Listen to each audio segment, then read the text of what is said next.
and the gallery. First of all, when I communicate the gallery, I communicate the artists. When I communicate the artists, through them, I communicate the gallery.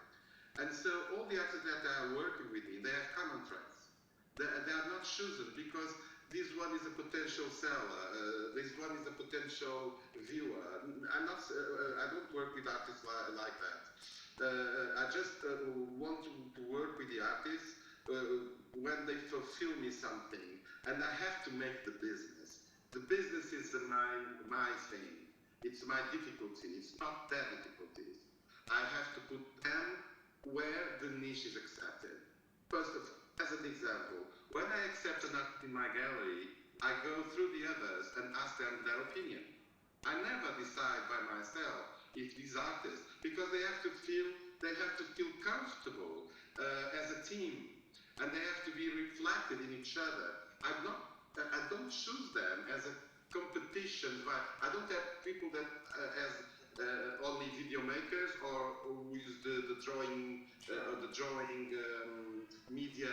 So I try to contextualize them as a group exhibition. First of all, mentality is a kind of imaginary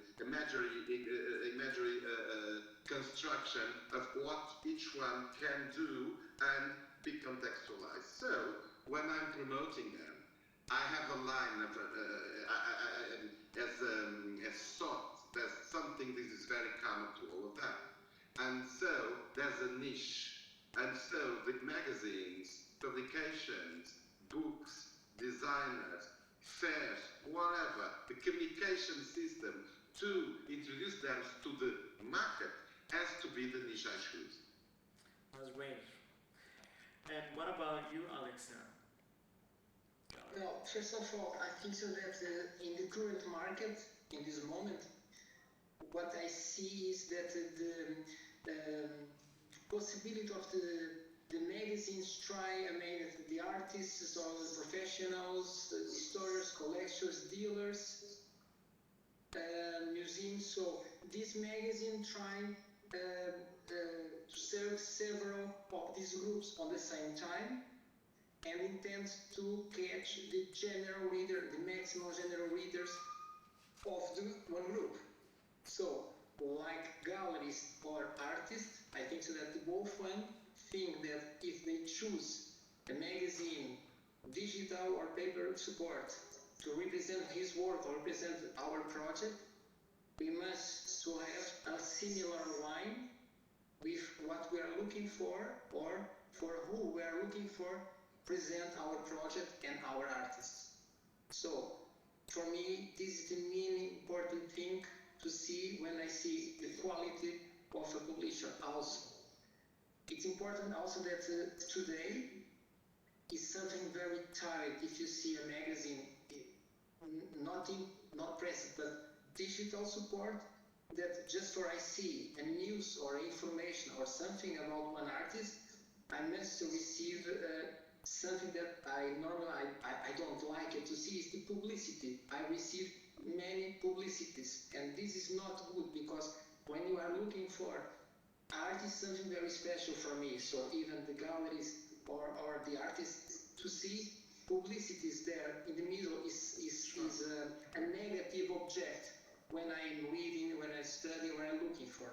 So in the case, for example, in the case of the Al-Tiba9, it's nice because I don't see publicity page after page after page, so it's terrible for me. So congratulations, in the case of this magazine, we don't have this negative signal presented between the artists and between the project in the case of the magazine. Congratulations for that also. Thank you. Yeah, I think as a creator, for me, it's very important to publish the magazine with no kind of, if I can call it, commercial advertising, for example. It takes a little bit from the work of the artist, and also from my work as a curator, because I deliver also a result that the artist's dispositions of the artist and the publication is very important. The subject we choose as well is very important, and I think that it's really cuts on half the importance and the visibility we want to give to the artist. And actually, it will be a great tool for both you as a gallery and also for the artist him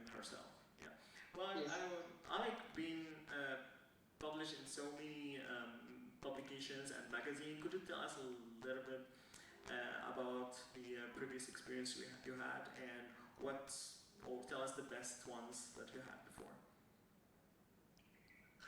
Wow. So many makes me sound really, really old. So let's take that back and say it's been in several publications. No. You know what it is when you kind of like across the board and you're in different publications for different reasons. It becomes a game. It becomes part of the way you market the artist. But, you know, some of the bigger magazines, it's all about paying. A lot of people like pay, you know, galleries, the people, the collectors, the people that hold on to what they want from this. They pay for spaces. So, yeah, it's nice and it's cool, but how much meaning that has to me at the end of the day, you know, yeah, I like this, yeah, I'm not going to say any names, but it's nice to be in those magazines, but you know at the end of the day what the politics are behind getting into those magazines, let's just say. I've always had a much better time, you know, working on the one-to-one, working with like, not only the publication and the online digital with magazines, but like even with the books or the monorail publications, with the small boutique publishing houses that want you. Like they want you and they want your work and they want to hear your voice and it's not just about, oh, we got to get this guy so we can sell this many books so we can get it. No, they really want to sit there and they curate it and they talk to you and I don't publish. That's not my thing. I understand my art. I like to know. I kind of like to have an idea of how I like it to be presented and where it needs to be. But if I can sit with somebody who is passionate and wants to create, I will sit back and I will completely put it in your hands and take me to a world where my work becomes something that I didn't even know it could become. And that happens a lot in the small boutique publishing houses. And that's where you have the most fun and you feel the most, at the end of the day, you feel like you achieved the most. It's true. It's actually, well, talking to the artists after featuring them in the magazine, as I always said to the artists featured in the previous magazines, that when we publish the magazine, it doesn't come to the end. Actually, it's just the beginning. So we have it published, but I mean, we had the original, I think, a year ago, right? Like, yeah, so now we keep talking. So I think it's a long journey on the magazine when the artists get featured, and that's what exactly keep also the artists motivated and creating more and feeling also positive toward the art world, you know. So I think that's very very important. So now the last question will be for everyone. Then you know, the title of this art talk, it says "Go Digital," and about the importance of being on digital channels and also on the printed art publication. So for galleries and artists. So apart of the physical part, so are you gonna go now digital even more than before?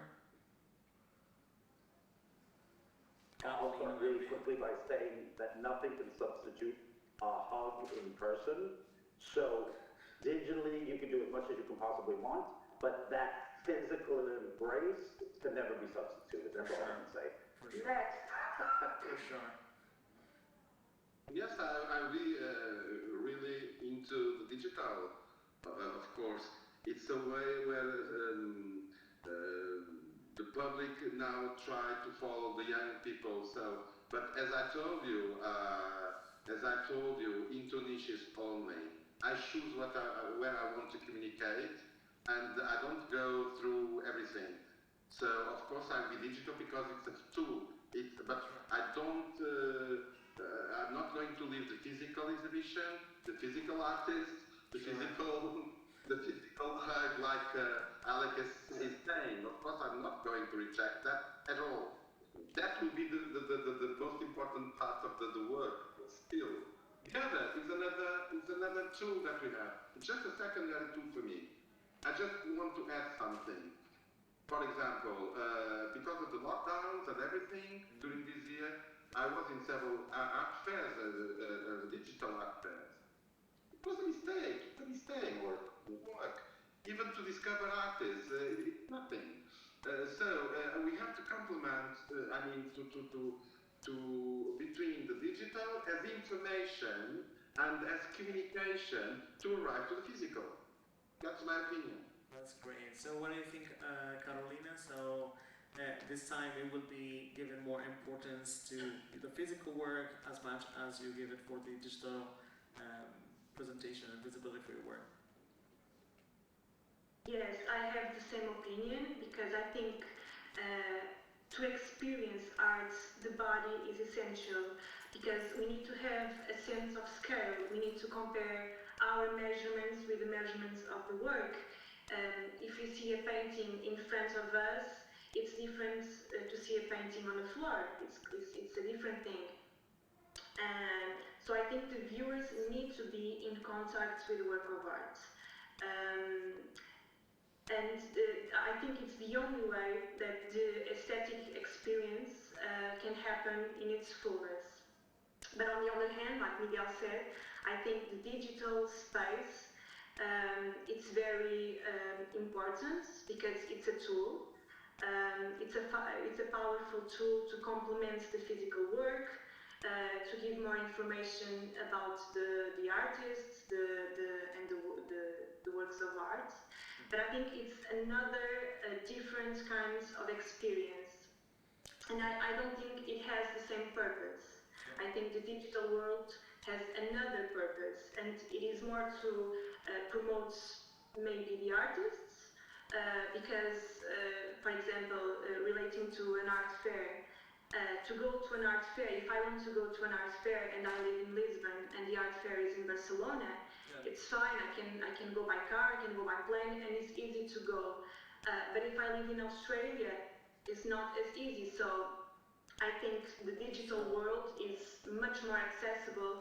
I can be in Australia and see an art fair from my computer.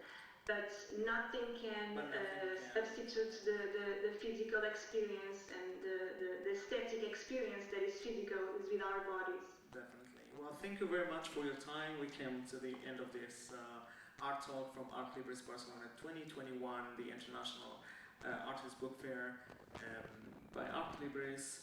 Thank you for your time, for sharing your opinions, for the galleries present with us, and also the artists. We will be presenting the publications on our booth number 31. So take a tour if you are here in Barcelona, and well, we will keep in touch and hope I will see you very soon in person. Hope so. Thank you very much. So this is Mohamed Benhadj speaking from Al-Tiba9 Contemporary Art. Thank you very much, and I'll see you soon.